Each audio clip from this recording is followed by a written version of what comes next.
السلام علیکم ناظرین، پاک ویدر اینڈ ایگریکلچر میں آپ کو خوش آمدید کہتے ہیں۔ امید کرتا ہوں کہ آپ سب لوگ خیریت سے ہوں گے۔ اس وقت اگر گندم کے اوپر نظر ڈالی جائے تو تقریباً پنجاب کے زیادہ تر جو بڑی منڈیاں ہیں وہاں پر جو صورتحال ہے وہ سیم ہے۔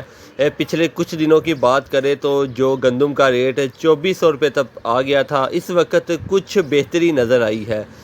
اگر بات کریں اس وقت پنجاب کے مختلف گلا منڈیوں کی کیا اپڈیٹ ہے، وہ بھی آگے جا کے آپ کو بتائیں گے۔ آنے والے دنوں پر جو گندم کا فیوچر ہے اس کی اپڈیٹ بھی آپ کو دیں گے۔ اس کے بعد آپ کو مونجی کے اور سرسوں کے حوالے سے جو آج کی تازہ ترین اپڈیٹ ہے وہ بھی دیں گے۔ سب سے پہلے آپ کو بتاتے چلیں کہ اگر آج کی منڈیوں کی بات کریں، ضلع رحیم یار خان سے لے کر لاہور تک تقریباً پنجاب کی زیادہ تر جو بھی منڈیاں ہیں وہاں پر گندم کا جو ریٹ ہے وہ 2800 روپے سے لے کر 3000 کے درمیان پر ہے۔ زیادہ تر جو بولیاں ہیں وہ اسی دو درمیان پہ لگائی گئی ہیں۔ اس کے علاوہ اگر پچھلے کچھ دنوں کی بات کریں تو کچھ جو بولیاں ہیں گندم کی وہ 2400 روپے 2500 روپے بھی لگی ہے۔ تاہم اب کچھ آنے والے دنوں کے ساتھ ساتھ کچھ ریٹ میں بہتری نظر آئی ہے، لیکن ہمارا جو ذاتی خیال ہے، ذاتی رائے وہ یہی ہے کہ 3200-3300 روپے گندم ہے وہ منڈیوں میں سیل ہو رہی تھی، لیکن اس سے نیچے آنا تو بالکل ہی زیادتی ہے کسان کے ساتھ۔ لیکن جو مجبور لوگ ہیں وہ بھی اس وقت بھی دے رہے ہیں، تاہم گندم کی جو آنے کی مقدار ہے منڈیوں میں وہ تو بہت زیادہ کم ہوئی ہے، کیونکہ ریٹ بہت زیادہ کم ہے۔ لوگوں نے گندم کو سٹور کر لیا ہے، جو کہ کسان حضرات ہیں انہوں نے بھی سٹور کر لیا ہے۔ اس کے علاوہ انویسٹر کی بات کریں تو وہ اس وقت گندم کو خرید رہا ہے، لیکن بہت کم، کیونکہ کچھ انویسٹر ہیں جنہوں نے 3000 3200 روپے بھی گندم خریدی تھی، لیکن اس وقت گندم کا عالم یہ ہے کہ گندم بہت زیادہ نیچے آئی ہے۔ اس سے نیچے نہیں آنے والی کا ہم آنے والے دنوں کی بات کریں تو ریٹ اوپر ضرور جائیں گے،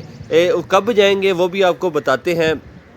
اگر آپ لوگوں کے پاس گندم ہے، آپ نے اسے سٹور کیا ہوا ہے، تو کم سے کم آپ کو 6 ماہ اسے رکھنا پڑے گا۔ 6 ماہ کے بعد جا کر نومبر دسمبر میں یہ امید کی جا رہی ہے کہ ریٹ اوپر جائیں گے۔ اوپر بھی اتنا نہیں جائیں گے، 3900-4000 تک چلے جائیں گے، وہ بھی جب 6 مہینے کے بعد۔ اس وقت ملک کے اندر جو ہے گندم کا جو سٹاک ہے وہ وافر مقدار میں موجود ہے۔ اگر گورنمنٹ کی بات کرے تو ان کے جو سلیکٹر ہاؤس ہیں، ان کے جو گودام ہے، وہاں پر جو ہے وہ وافر قسم کی جو ہے وہ وہی گندم ہے جو باہر سے منگوائی گئی تھی، اس لیے وہ لوکل گندم کو نہیں خرید رہے ہیں۔ اس کے علاوہ اگر لوکل گندم کی بات کریں تو پرچون کی بات کریں تو پرچون کا جو حساب ہے وہ تھوڑا سا زیادہ ہے۔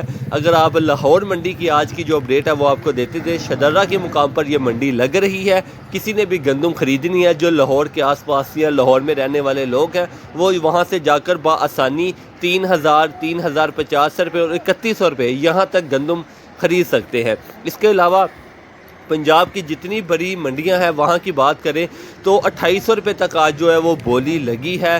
اس کے بعد آنے والے دنوں میں امید کی جا رہی ہے کہ مزید دوبارہ جو ہے وہ آنے والے کچھ ہی دنوں میں 3100-3200 روپے تک تو چلی جائے گی گندم۔ تاہم اس کے بعد اگر آپ 4000 کی طرف دیکھ رہے ہیں تو آپ کو اس کے لیے کم سے کم 6 مہینے ویٹ کرنا پڑے گا۔ اس وقت جس کے پاس گندم ہے اگر وہ اسے سٹور کرنا چاہتا ہے تو 6 مہینے کم سے کم وہ گندم کو سٹور کرے۔ اس کے بعد اس کی جو ریٹ ہے وہ 4000 تک امید ہے کہ چلے جائیں گے۔ تاہم جیسے ہی کوئی نہ کوئی اپڈیٹ آتی رہے گی آپ کے ساتھ شیئر کرتے رہیں گے۔ اس کے لیے ضروری یہ ہے کہ آپ ہمارے چینل کو سبسکرائب لازمی کر دیں۔ سرسوں کے حوالے سے آپ کو بتاتے چلے کہ اس وقت پنجاب کے زیادہ تر جو منڈیاں ہیں وہاں پر 6500 6300 یہاں تک جو سرسوں کی بولی ہے وہ آج کی ہوئی ہے۔ مونجی کے حوالے سے آپ کو بتاتے چلے کہ اس وقت جو مونجی کا ریٹ ہے، اگر آپ کائنات یا 1509-1692 کی بات کریں تو 4000 4100 3900 یہاں پر جو ریٹ ہے۔ اس کے علاوہ اگر بات کریں اس وقت مونجی کے حوالے سے تو جو ہائیبرڈ بیج ہے وہ پنجاب میں بہت زیادہ کاشت کیے جا رہے ہیں، اور آنے والے دنوں پر جو مونجی کے حالات ہیں وہ بہت زیادہ نازک ہونے والے ہیں۔ آپ کو پہلے ہی آگاہ کر رہے ہیں، اگر آپ نے بیجنے ہیں، آپ نے کاشتکاری کرنی ہے تو آپ جو ہمارے لوکل بیج ہیں اس کی کاشتکاری کریں، جس کو باہر دنیا میں بھی پسند کیا جاتا ہے، جس میں 1509-1692 اور کائنات کی جتنی ورائٹیاں ہیں یہ سب بہت اچھی ہیں۔ ان کو آپ کاشت کریں۔ جیسے جیسے اپڈیٹ آتی رہے گی آپ کے ساتھ شیئر کرتے رہیں گے۔ پاک ویدر اینڈ ایگریکلچر کو سبسکرائب لازمی کر لیے گا۔